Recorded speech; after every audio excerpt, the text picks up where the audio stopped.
In May 1999, psychedelic explorer Terence McKenna was diagnosed with a brain tumour and given between 3 and 9 months to live.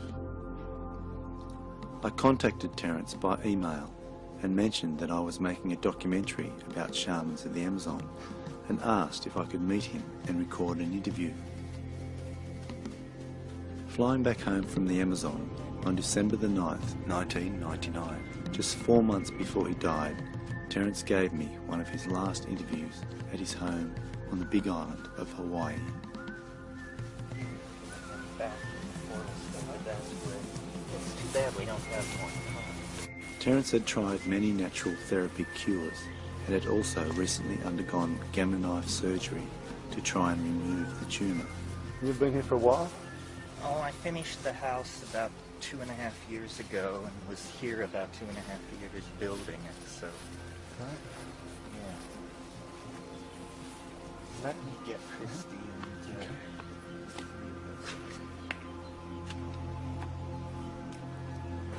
Everyone was hoping for a miracle.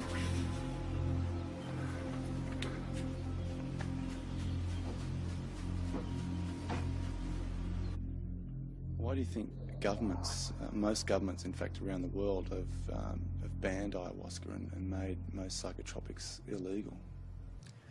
Well, I think a social system is the product of a process of, you could call it social natural selection, that a civilization produces various religious ideas, political ideas. Some survive and some don't. And it's because the social system is applying selective pressure, saying universal medical care for all, we don't need that. Sexual flexibility among teenagers, well, we don't need that. So over time, a social system is built out of what is saved and what is thrown away. And so when you start putting drugs into a social system that actually promote unusual ideas, you're pushing the most important buttons that a society has, the buttons that shape what it believes about life and death and value and marriage and childbearing and all these things. And so that's very sensitive stuff and inevitably becomes a point of contention. And societies will arm wrestle over that, up to and including putting you away for 20 or 30 years for a half a gram of grass or something. The war on drugs that America's sort of pushing around the world, what do you think the effect is of that, and who's really behind it, do you think? Well, wasn't the struggle against communism a kind of struggle against ideas and who thinks what and who is permitted to believe that people should be paid more than $3.80 an hour for whatever labor they're asked to do and some of this other stuff.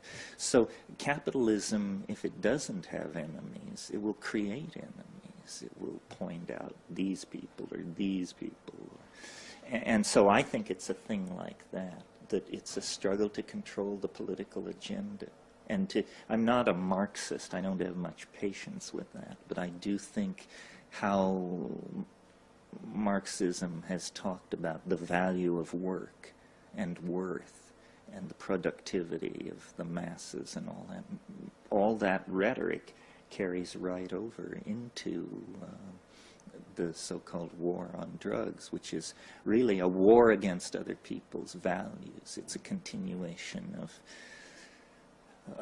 you know, the Holocaust and cultural genocide and all the other efforts made by the phenomenal success of capitalism to shove its agenda down other people's throats. What do you feel about the fact that people could be put in jail for 12 years for drinking this stuff?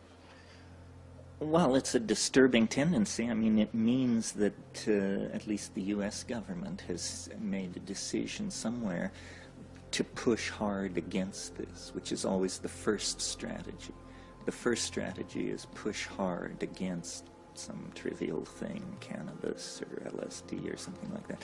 And then once defeated in that strategy. Then there is usually a period of negotiated, an effort to create some kind of negotiated settlement, and then once that fails, there's usually a squaring off, and the issue is minimalized and translated into something trivial, and we move on to the next great social issue. Crazy. It's crazy.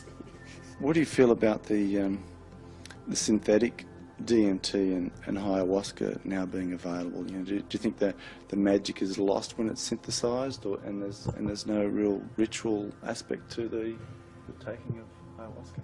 Well, it's not so much that the ritual is lost as that the people who are doing the making and the taking and the shaking may not really understand what they're getting into. A drug like synthetic ayahuasca, pharmahuasca, do people realize this is the same thing as has been taken for thousands of years down there? Do they realize its role in shamanic healing and all this? It's just one more example of how everything is desacralized and corrupted, because, you know, first ayahuasca has never been heard of, and the next thing you know, everybody wants it because it's all anybody's talking about. So it goes from this mystery to being a kind of a fad or a rage, and then it becomes an income source. And once it becomes an income source, it's a commodity like journalism, sex, aluminum, whatever is being peddled on the open market. I would prefer to see ayahuasca remain at the status, let's say, of peyote, in the, you know, where the native peoples who are into it sort of keep the faith, understand how to make it, and talk about it. And when there's a question as to what it all means, then you go back to those native people and listen to their myth and all that. Mm. There is data to show that ayahuasca is medically effective against malaria and intestinal parasites and things like that. So really, it's a basic part of this native medical system. And if instead of trying to put everybody in prison, we actually you know, try to do research on this stuff and find out how it works and how it affects various conditions, we would probably extract its benefit much more quickly. Mm-hmm. Yeah. Okay, so what about the combination of ayahuasca and the psychotria of viridis? That seems to be a magic combination. How is it that the DMT is able to be absorbed in the stomach, whereas if you could just explain that relationship.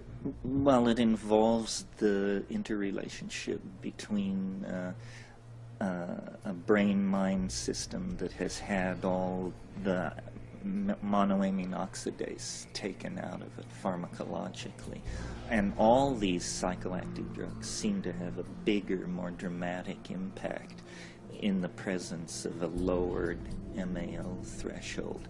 And how this was discovered by Amazonian Indians millennia ago and not discovered by Western science till 1956 or something is just one of those peculiar facts about ethnobotany and ethnomedicine.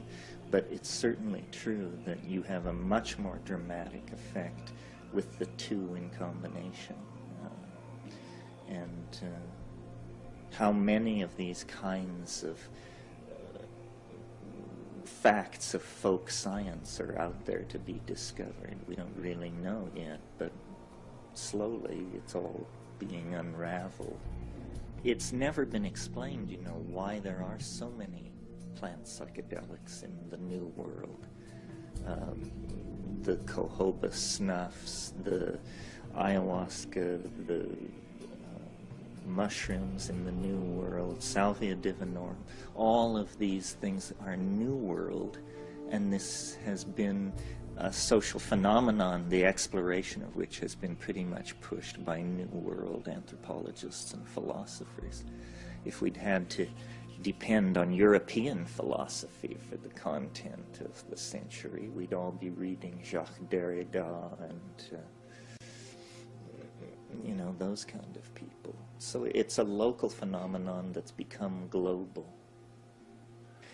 The way we value the earth, the way we value commodities, the way we extract them and manufacture them into saleable goods, this will all be seen in a different way, I think. And again, it's an issue of capital and labor and how you value what you put your life into and that sort of thing. Well, what the shamans know that we don't is which plants, how, and where.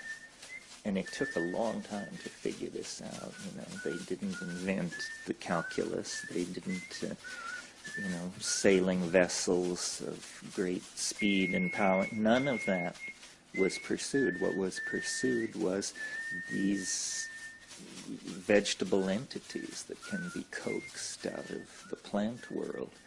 And the irony is that Europe, who set out, you know, in the 17th century to explore the world, to bring it Christian civilization, may have encountered phenomena and variants on civilization that will ultimately prove more powerful than what we were peddling. This discussion is by no means closed at this point.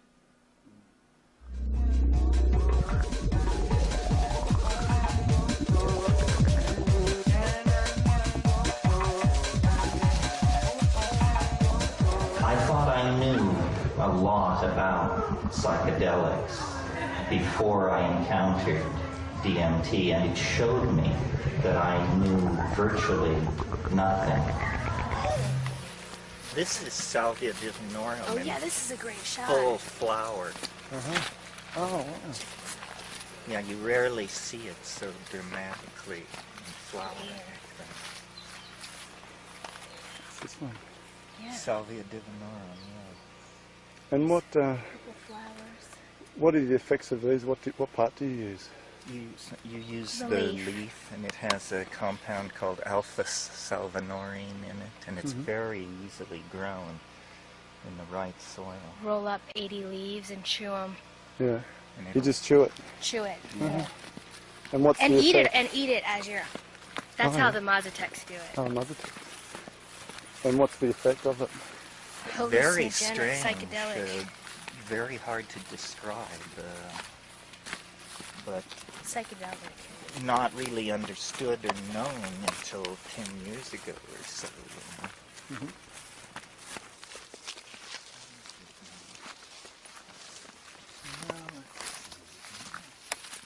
See the salvia all through here. Uh-huh. And what's the legal status of that? It's It's legal. completely legal. Amazingly enough. Well, let's see.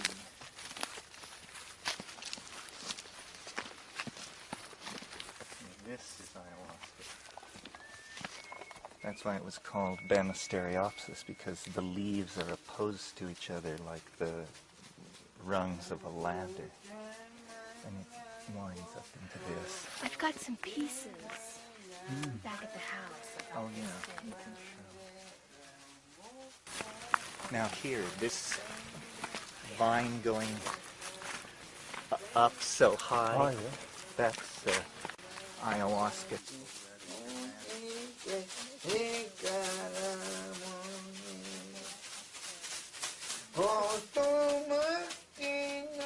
Well, I think the shaman offers an immense example of courage.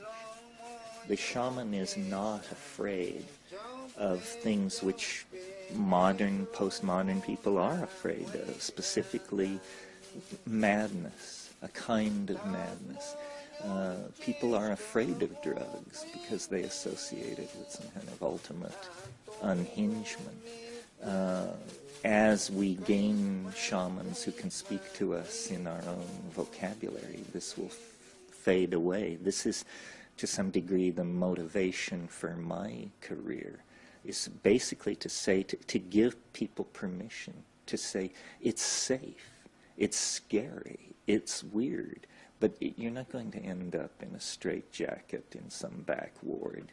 You'll live through this. It's no more terrifying than the world's largest roller coaster or one of those places. So permission is what I find people want from me. They want me to say, yes, I did it. It was very scary. I lived to tell the tale. That was an experience which I'll never forget. Showed you there were more rabbits in the field than you thought, right? Wondering how to explain it.